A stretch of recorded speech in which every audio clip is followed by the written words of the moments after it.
ই বাবা না, ওর মুখ দেখো, ই বাবা।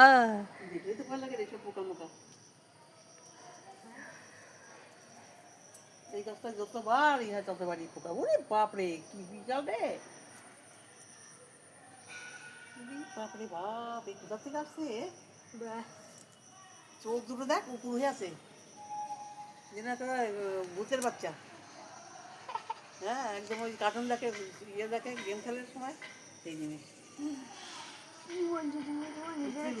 হ্যাঁ নিজে থেকে ওই টেবিলে কাজ দেখছিল, দুই হাত দিয়ে এরকম ভূতের মতো বসেছিল, সেই সেই জিনিস। কিরম বড় দেখো, এ মানে আরো আছে জানো। হ্যাঁ হ্যাঁ ও আছে, আর পুরো গাছের পাতার কালারের। কি করে মারবে? আমি মারবো না, আমি পারবো না। কোথা থেকে আসলে এগুলো? এই গাছটা কোনোদিনই হতে দিল না ফুল।